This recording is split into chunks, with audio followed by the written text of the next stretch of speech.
Welcome to the award-winning show, Holding Down the Fort, brought to you by US Vet Wealth, a podcast show that focuses on sustaining a fulfilling, purposeful military life through conversation and community building. I'm Jen Amos, a Gold Star daughter, veteran spouse, and creator of Holding Down the Fort. And I'm Jenny Lynn Stroop, a seasoned military spouse, mom of 2 boys, and your co-host. Together, we'll converse with special guests from the military community and for the community to share knowledge, resources, and relevant stories on how we can best hold down the fort for ourselves and our loved ones. Now let's get started.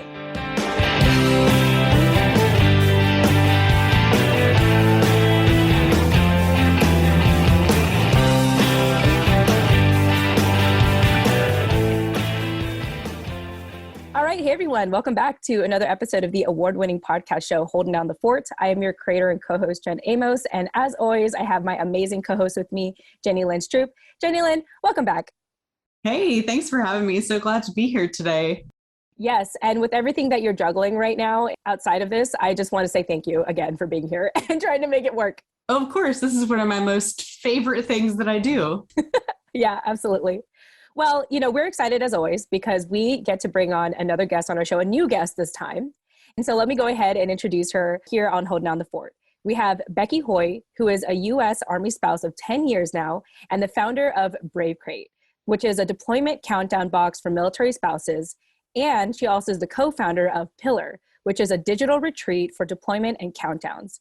Since launching 2018, more than 3,000 months of deployment have been counted down using Brave Crates. So without further ado, Becky, welcome to the show. Hello, thank you so much for having me. I'm excited to be here. Yeah, and congratulations. 3,000 months have been counted with your Brave Crates. That must mean there's this whole community of people involved with Brave Crates. Yeah, I love that number because it just gives us an opportunity to see the impact that we can have as a community and how many lives we're able to touch.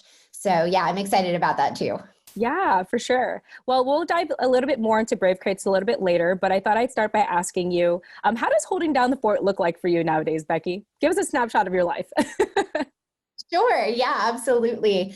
I think all of us in the military spouse community, and especially in this pseudo post-pandemic world that we're living in, have had to adjust over the past couple of years when it comes to holding down the fort. And so just in my personal life right now, we are getting ready for a PCS to Oahu, Hawaii.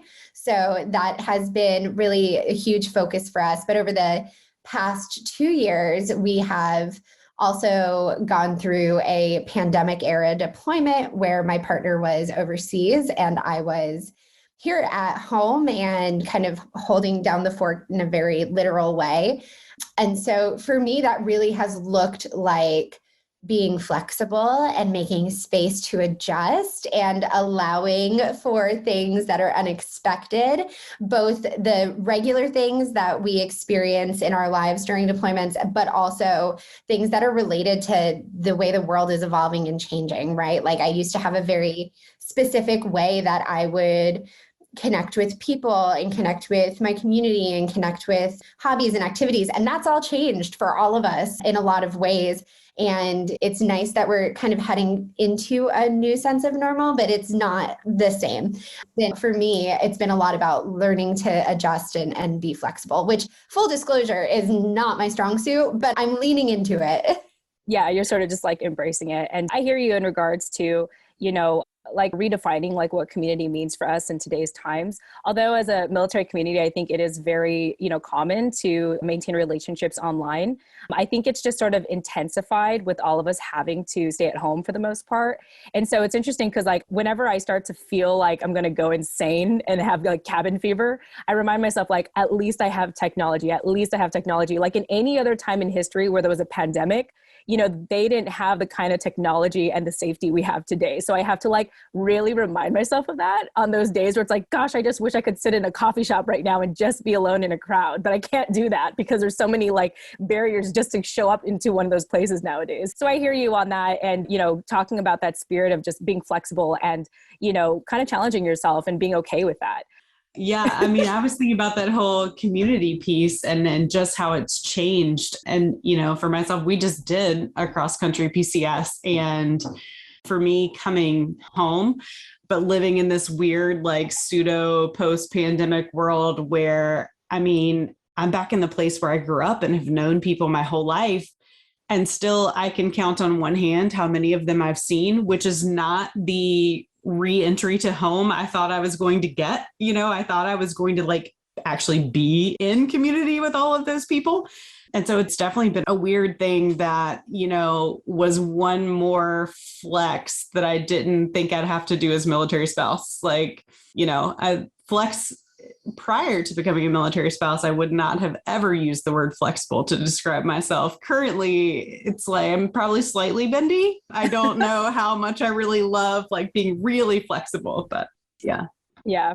Well, I think it's something that all of us are dealing with. And what stands out to me is that as a military community, you're right, we all have been doing this like virtual space, virtual community for a really, really long time. And so we actually were in kind of a unique position when things started moving into the online space, because we're used to communicating with friends through Zoom and phone calls and all of that. But, you know, there is that added level of like just feeling isolated from the people that are you could be physically around. And so, Jenny Lynn, I can totally relate to that feeling of like, you kind of have this picture of what life's going to look like in the next 3, 6, 9 months. And in military life, we're all somewhat used to living with that uncertainty of like, anything could happen. There could be a deployment, there could be a PCS, there could be a TDY, like all of these things are part of our reality. And so, you know, the fact that things aren't back to truly normal. And I wasn't planning to talk about the pandemic with you all, but that's apparently where I wanted to go with this. You know, the fact that things aren't totally like back to the old version of normal just adds an extra layer of uncertainty and stress on that. And so it's been really inspiring in my work to see the way that military spouses and the military community has kind of pivoted and adjusted to try to make space for connection in the midst of that. Yeah, because we lost like not only personally, but like we lost some of those pillars of like military life. Like there aren't FRGs that are meeting, and there are like all of the things that were like, this is where you plug in when you go somewhere. I mean, we had thousands of people move and go somewhere to sit in their house and not know anyone and not have those like mainstays of military life to, you know, enwrap you in a community. And so it definitely has been different. It would be great if we could use a Brave Crate to count down to the end of the pandemic, however, there's yet to be an end date. So we could add a couple thousand more hours to the use of Brave Crate that way. Yeah. We would do it if we could, if only. Yeah, if only. Well, you know, speaking of which, Daniela, I'm glad that you brought up Brave Crates because that was the next thing that I wanted to transition into. For me at this time, it's interesting because I think many of us have reacted to the pandemic in different ways. But I think for me, like what I've done is try to lean more into community as much as I could through technology. And so, you know, Becky, I think you are definitely one of the key people, I think, in this military space in these interesting times to, you know, still create sustainable community through something such as Brave Crates. And so for people that are hearing about it for the first time, tell us a little bit about it and, you know, how it is this deployment countdown box for military spouses. So I think the best way to explain Brave Crate is to explain why I started it. So during my husband's first deployment, we had been newly married. I think we had been married for like 2 months, and PCS to Fort Bragg, North Carolina, promptly got there and found out like he's deploying right away. And I was really young. I was brand new to the military space and brand new to marriage and in a new location. So I struggled the entire first few months of that deployment. And I have this memory of like sitting in my living room and crying the day I dropped him off, and then the day after, and the day after that, and just feeling so hyper-focused on how many days it was going to be until he got home. And so I don't know if either of you have ever done that, but you feel like you just can't break out of the countdown, and you're like, okay, it's going to be 20 sleeps and 3 hours and 22 seconds.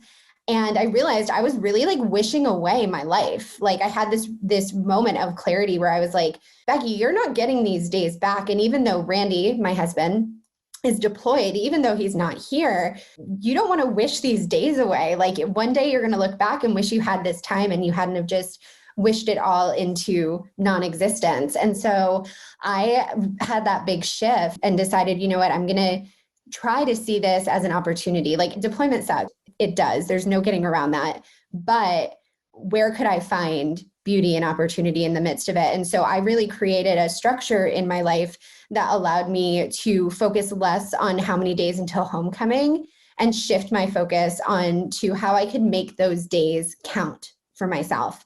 And so I really took this deep dive into using that time for personal growth and development and self-care. And I stopped counting days, but instead I started counting, okay, how many coffee dates do I have with my friend before homecoming? How many books do I want to read before homecoming? Where am I doing something special for myself? And really pulling myself out of that like day by day, hour by hour countdown. So fast forward a few years, one of my best friends is getting ready for her partner's first deployment. And she's just like, she's in the suck. Like she is not looking forward to it, understandably. Everything she's finding online are blog articles about how terrible deployment is and, 20 quotes to read to yourself when you're feeling sad and lonely. And like, these are true and sometimes really helpful resources. But I was like, listen, deployment is one of the best things that has happened to me personally and also has happened to my marriage. And I know you think I'm crazy, but I promise you, if you approach it in the right way, it can be a good thing. Kind of like a marathon where I'm assuming I'm not a marathoner, but I'm assuming if you are a marathoner, you have points in the marathon where you're like, this really stinks. I'm tired.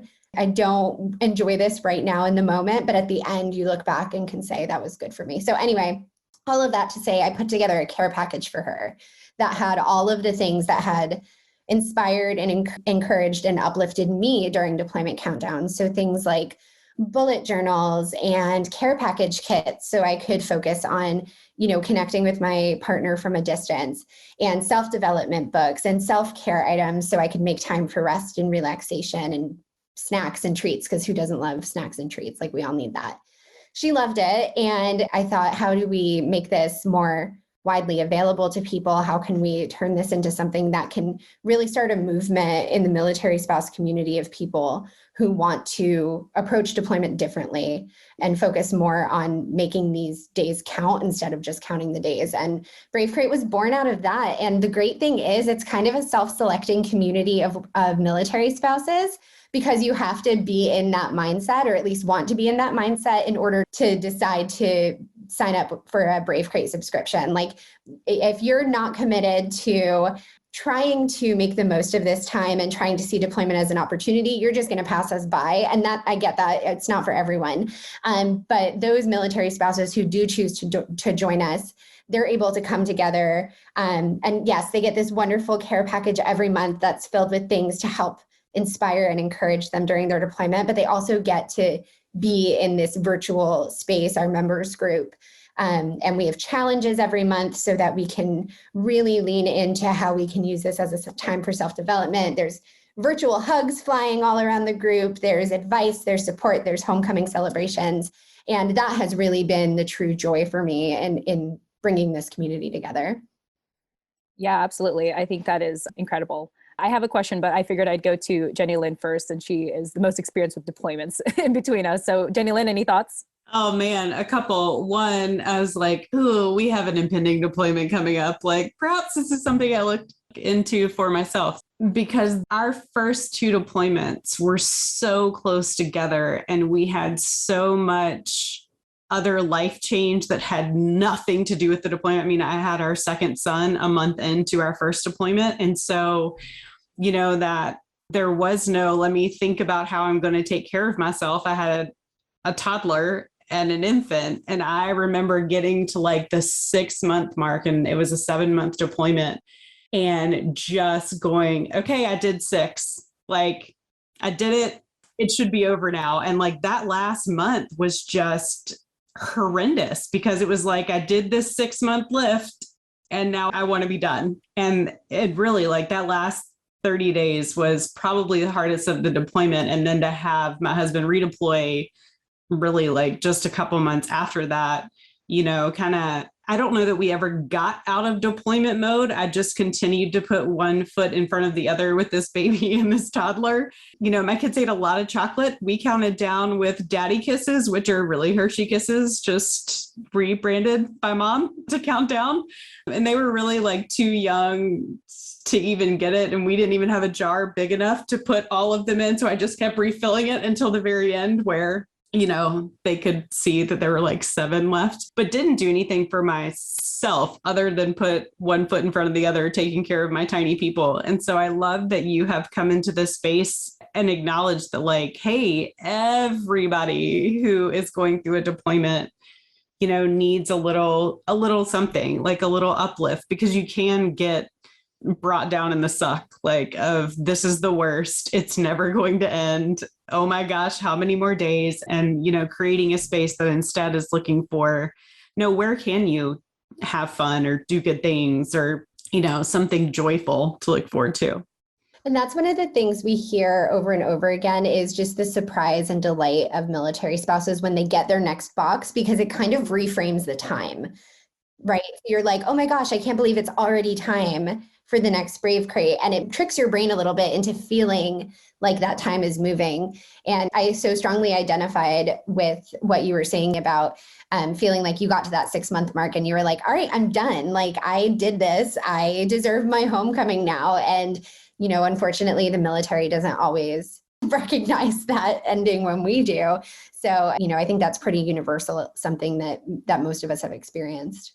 Yeah, and I like that you make it, you know, accessible. Like, my big thing for our second deployment was we're going to Disney World. And gosh darn, we did. Like, I convinced my parents and my sisters. And so 5 adults and 2 small children, like, went to Disney World, like, mid-deployment, because I just needed something. I needed something that was fun and something to look forward to.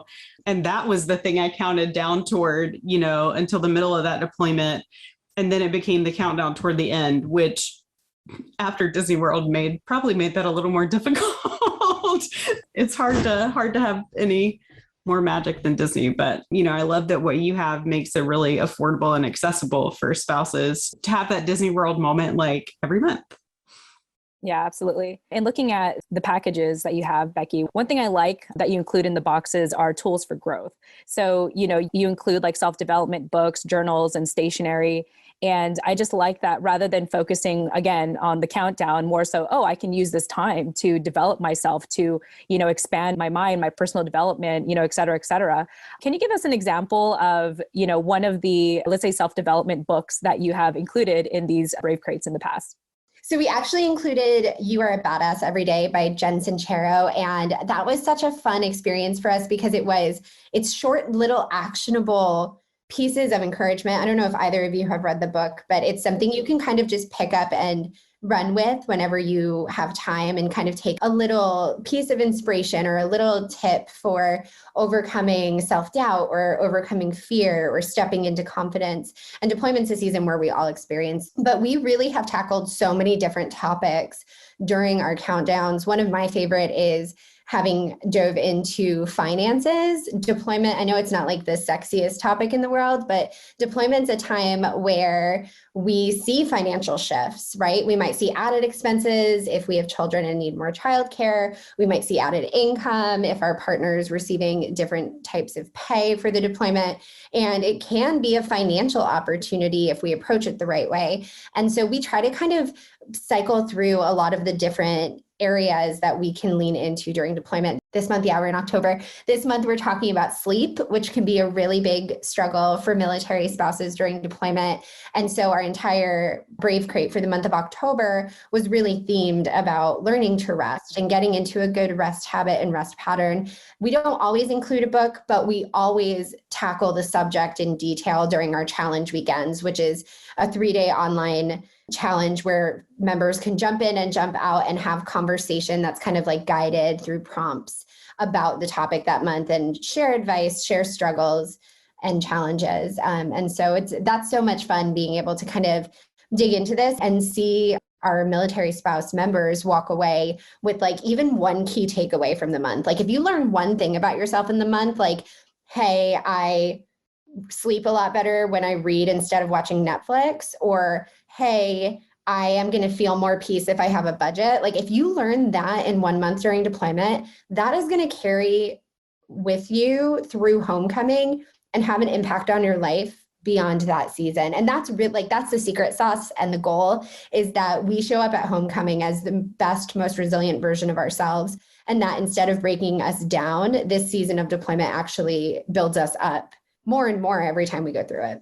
Yeah, I love that. And thinking about sleep, one thing that has been really effective for me, because my husband and I have been moving around a lot in the recent months already. Wow. But weighted blankets are my favorite. So if anyone's ever looking for a way to just sleep better, weighted blankets, I do not, sometimes I'll still get up in the middle of the night to go, to go to the bathroom and pee just because I hydrate too much in the evening. And that's not ever a good idea, but I do it anyway.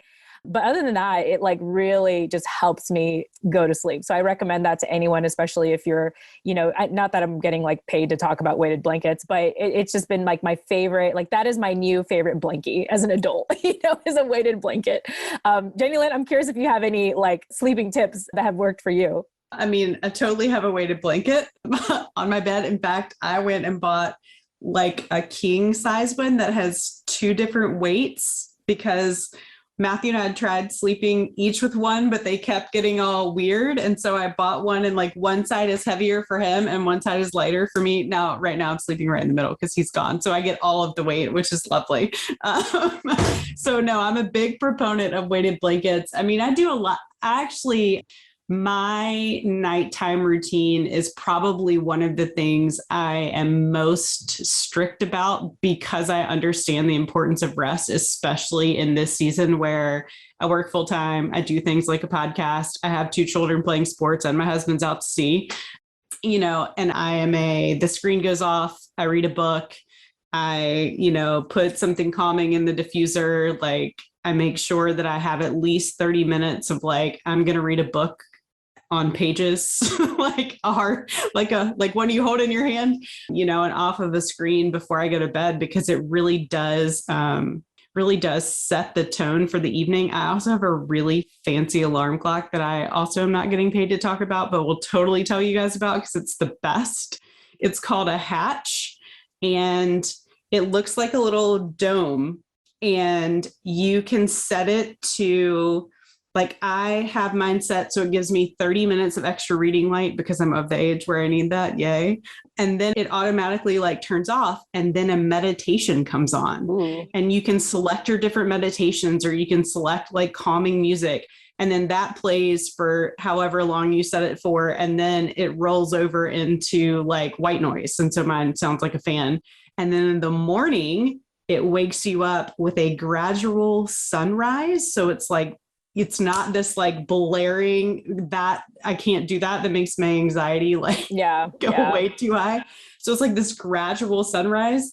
And then mine has little wind chimes that after the sun is fully risen and the light is fully on, it has little wind chimes until I shut it off. And that is probably one of my most favorite new gadgets that really kind of helps set the tone. I find I sleep so much better on the nights I do the meditation because it just forces my brain to stop firing with 1,000 things that are still running through it.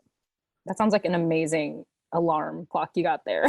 Well, thanks for sharing. And, also, Beck, I thought it was interesting how you brought up money during deployments, because very often, my husband and I, we work in finance and we focus on when military families are about to transition, that's often when we start talking about money, partly because we have come to find that the military life is, so busy and distracting in a sense to pay attention. So tell us a little bit more about how you've kind of been able to address finance, to spouses during deployment. So it has to be a conversation that people want to have, at least in my experience. And so we always try to approach it from that angle when we're talking about finances. And we try to create a space that's safe for people to talk and be honest, because, working in finance, and I am not a financial expert, so I will be giving zero finance advice to anyone.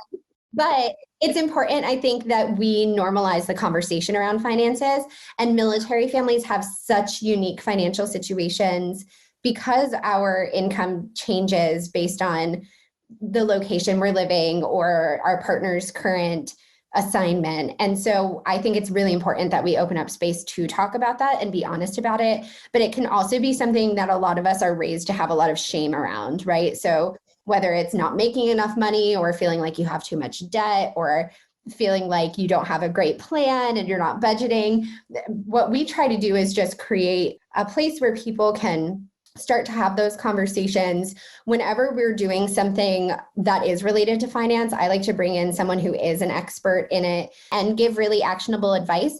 But what I have found is that unless you are creating a safe place for people to communicate, they're not going to ask the questions that they need to be asking because they don't want to feel the shame. They don't want to feel embarrassed or feel uninformed. And so that's what I consider our role to be at Brave Crate, is opening up the lines of communication and creating a place that every single day feels welcoming and inviting, so that when those questions do come up, people feel comfortable to ask them and to talk about it, and then being able to connect them with experts who can give really solid advice around that. Yeah, I love how you make that safe space a priority, because that's definitely something that I've been even working on with my colleagues, because most of my colleagues are veterans. And so naturally it's easy for them to talk to veterans and talk with very the way I describe, how do I describe it? Very kind of patriarchal priorities, in a sense of how, what money is. But, most military spouses are, let's say in this case, female. And so there's a different language that has to be used when you talk to them about finance. And so that's something that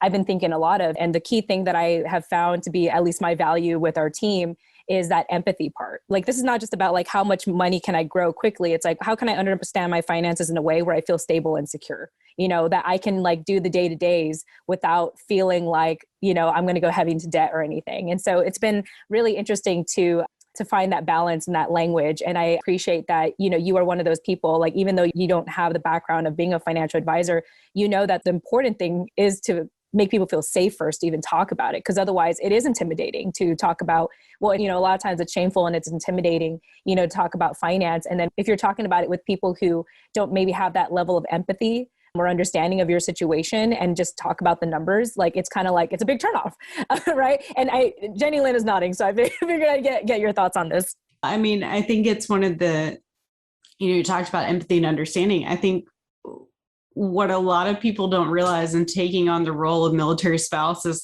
how much of this inevitably falls in your lap, depending on how your relationship is and what it is. But I mean, while I was solely independent before I met and married my husband and took care of all of my own things, it's a completely different thing to figure it out for a family. And, again, like Becky mentioned, you get paid this much at this duty station and this much over here. And then sometimes you get extra pay and sometimes they give you too much and they automatically take it back out. And you've got this, I don't know that we ever have the same pay every month. And so it's that constantly, revolving cycle of, and I think empowering spouses to be able to do that so it becomes something that is, comfortable and attainable. Because I think when people hear the word budget, they hear strict, they hear have to, they hear must. It's all about the numbers. And really it's not, for us, it's about what's a comfortable lifestyle in this season.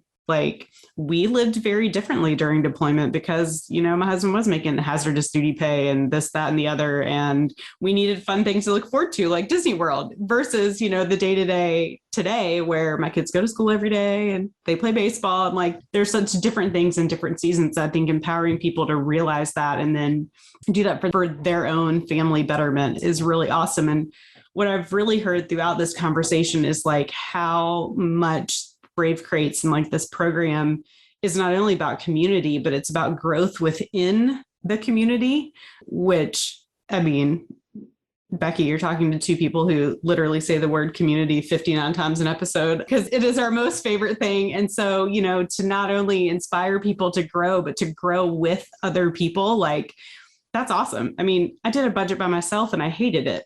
After I took a class and, talked to friends or, got things input from other people. That made such a difference in how I do things. And I appreciate that you do that with everything from finances to being a badass and bringing in the experts. And I really love that, what your strengths are. I think that is such a gift. that you came out and said, hey, I'm not a financial expert, but I'm going to point you to somebody who is such a gift for the community you've created with Brave Crates. Well, I appreciate hearing that. And that really is our role is the community piece, and getting a beautiful pink box filled with tools and treats and tips, like that is phenomenal. And for some of our members, that's enough. Like they're just like, I just need that thing to look forward to every single month. And we're happy to provide that. And we love doing it. And it's so much fun to, find new self-care and self-development tools and relationship tools that they can use. But I find that the real joy is in the place where people are able to come together and feel like they're not alone. And one of the, taking it back to the finance conversation, one of the things that I love the most is seeing someone step outside of their comfort zone and share something that they were worried about sharing, and then seeing 10 other people jump in and say like, oh, you're not the only one who that's happened to, or you're not the only one who feels a little bit resentful that your partner's deployed, or you're not the only one who, blew the budget one month and now you're have to figure out where to go next. Like, you're not alone in this. And that's really, I think, one of the beautiful, it's the reason why a lot of women who are expecting a baby join Facebook groups that are unique to the month that their baby is going to be born, because it's other people going through that exact same thing. And so in the Brave Crate members group, it's just a nice place to be able to connect with other people who are in that same experience right alongside you. Yeah. Absolutely. Speaking of community, since we've mentioned it for the 1,523rd time, Becky, you are the co-founder of Pillar, which is the digital retreat for deployment countdowns.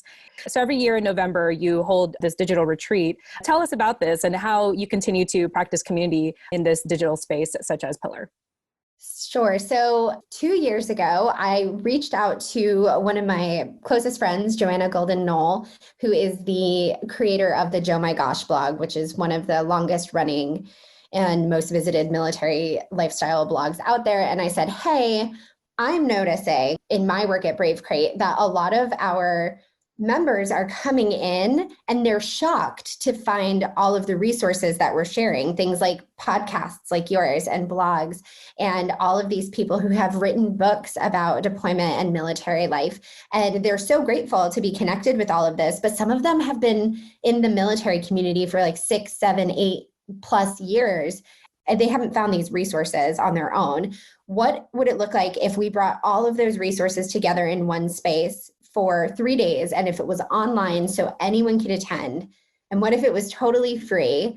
And what if that allowed us to connect military spouses all over the country and stationed around the world with their partners with the best resources to help them create a deployment action plan, whether they're counting down now or in the future? So Joanna is just as crazy as I am, and she said, we need to do this. So she jumped on board and co-founded Pillar, the digital retreat for deployment countdowns, with me. And so during the Pillar retreat weekend in 2021, it's November 12th through the 14th. So if you're listening after that, it'll be, November in the following year.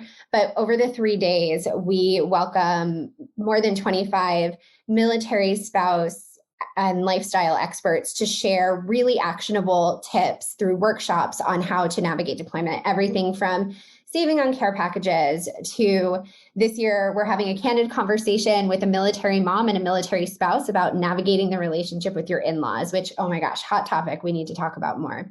Navigating finances, doing reintegration really well, how to create strong communities, how to count down with toddlers or teens or kiddos.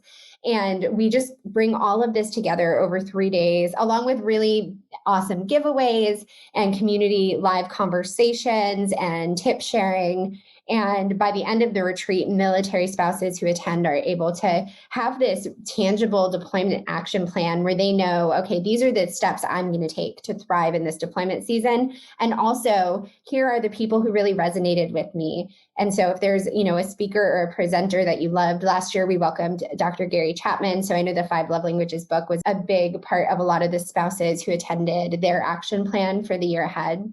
And we actually are so grateful to have USAA as a presenting sponsor for the Pillar Retreat. And that's what allows us to really make this amazing resource available to military spouses totally free. Yeah. No, that's absolutely amazing. And again, just that spirit of community and, being able to provide these resources to remind each other that, we're not alone and we can get through it. And you have access to these resources to make that possible. Oh man, I mean, she said the word I most love to hate, reintegration. Wish I would have had like a whole seminar on that before we did it like sort of twice back to back. I don't know that we really ever did it the first time because they were so close together. I just, again, like think those resources like are awesome and that they are encouraging people to have an action plan, like an action plan. I'm 39 years old. I don't know that anybody's ever looked at me outside of work and gone, hey, you should have an action plan for things. I'm not a goal setter. It's hard for me, but like calling it an action plan, or at least having things like to look forward to or to, really look forward to, I think what is super helpful and really helps with the other thing Jen and I talk about on here 89 times an episode is mental health. Like having something like that's, at least for me, I have a teaching background and I have learned that as an adult who's no longer a teacher, I really thrive on a lesson plan.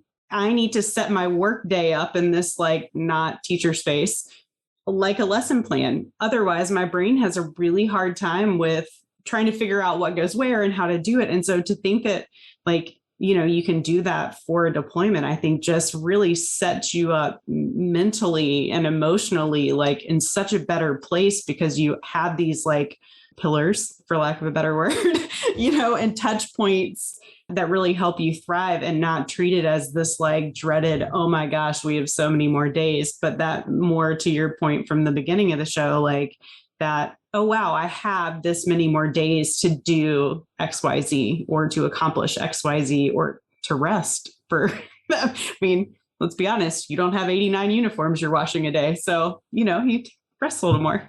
And then what you mentioned about the importance of mental health, I think is so critical. And so one of the things we always incorporate is having mental health professionals who are a part of our speaker team and also connecting military spouses with mental health resources throughout the retreat. I think that that's a whole other podcast, right? About the stigma around mental health and the barriers to mental health care access in the military. But one of the things that I really love about Pillar outside of the tactile, like I'm going to learn things, I'm going to create an action plan, like that all happens. And for some people that sparks all the joy. You're like, yes, I want the tips. I want to know what Jenny Lynn does for integration that works for her. And I'm going to copy that. Like that may be the real draw for some people. But what's also wonderful about it is that it's 3 days of encouragement. It's 3 days of inspiration. It's 3 days where you have a community of hundreds of military spouses who are coming together to support and offer you encouragement and remind you that you're not alone in your countdown experience. And so last year was our initial event, our first year ever. And that was really one of the most beautiful things about it, was seeing all of the love and encouragement that military spouses have for one another. And again, we talked about this so much before, but that sense that you're not alone. And it's amazing to see so many military spouses in one place who are either going through that experience with you right now or preparing for the inevitable reality that they will at some point. Yeah, that was going to be my question. Is this typically marketed to people who have already started a deployment or who are like getting ready to do a deployment? Like what demographic is like your most shower-uppers for this? So if you are a military spouse who will ever have the possibility of being on the home side of a deployment, we encourage you to attend. The retreat it changes every year. We're always tackling new topics. We're always updating the focus areas so that we can talk about what's the most relevant. And so there's always something new there to be learned. And, strategies are always changing and the community is always shifting and evolving. So there's always something new to learn. And whether you're going through a deployment right now or could be at some point in the future, or even if you're on the tail end of the deployment and you're like, hey, I want to do these last few weeks or these last few months really, really well, there's going to be something in it for you. As far as that's a really good question that I don't know I have an answer to. We probably saw the majority of our attendees were people preparing for an upcoming deployment, whether they had a date or they just knew, like, sometimes you get that spidey sense and you're like, I feel a deployment coming on. No one's told me it's coming, but I just feel it in my bones. We had a lot of, military spouses who were in that camp as well. but also like brand new military spouses who have no idea when a deployment is coming. But if you remember back to your first year being married to someone in the military, that was all I thought about. Like, well, he deployed really quickly, but even before that, while he was in like basic training or, signing papers at the recruiting office, I would wake up every few days and be like, oh my gosh, he's going to like go overseas at some point. And it can be so helpful to get insight into that before it happens and to know, like, number one, yes, it's difficult, but you can do it. Here's how others are doing it. Here's what you can do to set yourself up for success in that season. That's awesome. Yeah. Well, Becky, as we start to wrap up here, I'm in admiration of everything that you're doing for our community. And I imagine that it really fills you up, to be this purposeful, to feel like, you're making a difference in the community and also knowing that you're not alone. It is so encouraging to be a part of a community, right? We love that word. It's so encouraging to be a part of a community that has the same vision for their lives as you do, or a similar vision to their lives. And I have found that since starting Brave Crate, we have gone through a deployment season, and I leaned on this community in a big, big way. And that was the full circle moment for me. That was the full circle moment where I was like, oh my gosh, I get to experience this same love and support as other people. And I knew every day when I woke up, like, if I'm having a tough day, I have a community of people to turn to, and they're there to help and support me. And so that was probably one of the best moments that I've experienced after having started Brave Crate. Yeah. And I think that's how you've built a healthy community is it's reciprocal, right? Like, you're not just being self-sacrificing and you're giving and giving and giving, but you're also receiving as well. And so, Becky, I just want to say, kudos to you and to all the work that you're doing. Becky, we have really appreciated your time. Thank you so much again for joining us and talking about Brave Crates as well as the Pillar Digital Conference. Let us know if people want to get a hold of you, how can they find you? So if you are a military spouse getting ready to count down and you want to check out Brave Crate, you can go to bravecrates.com. And we also have a blog there with some really great tools and some, freebies that you can use to help support your deployment season. And at Brave Crate on Facebook and Instagram. For Pillar, you can head to pillardeploymentretreat.com. If it's after the retreat, you'll see a wait list, so you can get on the early bird list to join us next year, or you can follow us at Pillar Deployment Retreat on Facebook and Instagram for updates and exciting announcements.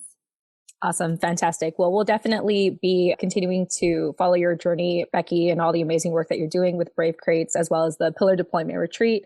Thanks again so much for joining us. I really appreciated this conversation today. So thank you. Same. Thank you so much for having me. Yes. All right. With that said, thank you all so much for joining us, and we'll chat with you in the next episode. Tune in next time. We hope that you enjoyed today's conversation. Get access to our show notes and subscribe to our newsletter by checking out the details of this episode on your preferred podcasting platform, or visit our website, holdingdownthefortpodcast.com. And while you're on holdingdownthefortpodcast.com, be sure to follow us on Instagram, LinkedIn, Twitter, Facebook, or our YouTube channel. If you got a lot of value from today's conversation, kindly leave a 5-star review on Apple Podcasts, Podchaser, or leave us a recommendation on our LinkedIn profiles. Thanks for listening. Tune in next time.